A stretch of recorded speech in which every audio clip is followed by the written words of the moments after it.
Shalom, shalom, shalom, lakar. So today, we want to look at the book of Daniel, chapter 2, and verse 36. That Daniel, chapter 2, and verse 36. The book of Daniel, chapter 2, verse 36. So, it doesn't matter how long you've been studying Semitic language. What you don't want to do is get too comfortable in your ability and your skill set. You want to always reference your study material, reference your grammar books and stuff like that. Okay, always. So sometimes we do get comfortable in our ability to understand Semitic languages. It just doesn't matter how long you've been studying. Always use your resources. That's my encouragement to you. So in the book of Daniel, let's proceed, chapter 2, verse 36. Let's look at the word dinah, Aramaic, okay, dinah.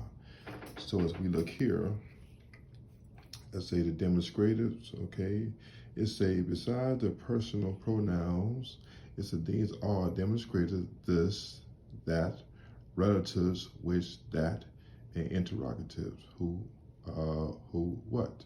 So you see the term dinah, this is a masculine singular, okay, demonstrated pronoun, masculine singular, dinah. So in Daniel chapter 2, verse 36, you see it right here, dinah, okay? So again, how we can translate this right here into the text, you can translate this as what this, okay? Now, let's move forward. The next word, okay, kama, okay? So we already know this word here means dreams. So this right here will be your masculine singular, okay, masculine singular noun with a definite, well, this right here, usually in biblical Hebrew say a definite article, but in Aramaic, you see the aleph right here, aleph. In Aramaic, let's look up here. It's okay. Alongside the absolute construct, Aramaic has a third state called the determinate. This form is typical ends with a what? What's that vowel there? You should already know it. That is a komatz. Okay, komatz and an aleph, although it is occasionally spelled with the letter with hey, it functions much like the definite article in Hebrew, ha, da. That is to say, words with the determinate ending right here can be translated da. Okay, in some later dialects of Aramaic, this determinate form of the noun became the normal one, thereby lost its what? Connotation of defineness. Okay, so excuse me, show y'all that. So as we go back to the text, okay, we say, dinah kama. Okay, we identify this right here.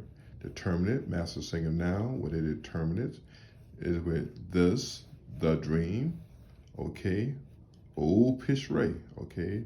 So here, u pish ray, what does it mean?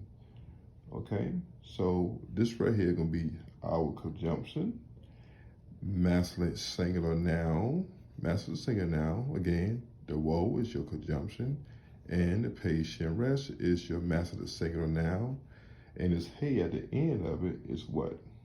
This will be your third masculine singular pronominal suffix. Okay, very important, okay, for you to pay attention. All right, hear what I say? Here, third masculine singular pronominal suffix in Aramaic. Well, Shaya, what is you saying? Well, as we look here, in Aramaic, it's a pronominal suffix, okay?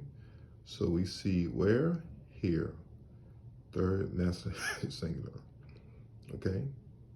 In Aramaic, right? Third masculine singular, okay? So it also can be translated as his, its, him, it. Okay, so we see it right here, and we also see it right here in Daniel 2 and 36. Okay, and we understand it is an interpretation. So let's read again. Dina kama u pishere. Okay. Now, here, we see the term here, Nemar. Okay, Nemar. All right, so when we look at this word here, we can call this word, excuse me, we can say this word here is in the imperfect first common plural. Okay, in the imperfect first common plural. So now what we can do, we can go to the verb chart. Okay, so what we can do now, we can go to the PR strong verbs, okay? PR strong verbs. And so here we can go to the imperfect, and we're looking for a first common plural. We see right here, and how we say niktub, first common plural. We look here within the biblical text, and we see it, verse 36, where am I at? Right here, we see the noon, okay? Nemar. Okay, so you already know that your shore is going to be Aleph Mem Resh. Okay, so let's look at this right here. Okay, Kadam. All right, so let's go back. And so when we look at the term here, Kadam, this will be used as a preposition. All right, you definitely want to pay attention to that. All right, Kadam. All right, so this is your preposition. Okay, so I don't want to go forward without making sure you understand what is going on. All right. Now, sometimes without understanding the preposition, that we can get confused when we're dealing with a language that we're not familiar with. So it's good to have a good grip on biblical Hebrew first as we move forward. So we can look at this right here. Kof Dalet Mem, okay, Kadam, that's your preposition. And now for your preposition, we can go to Malka, okay? So Malka, we dealing with a masculine singular noun, okay? With the determinants here, okay? The determinants, as we spoke about a couple of minutes ago. So it'll be translated as before the king, Okay, so let's read it again. Dina kama u pishre nama kadam maka.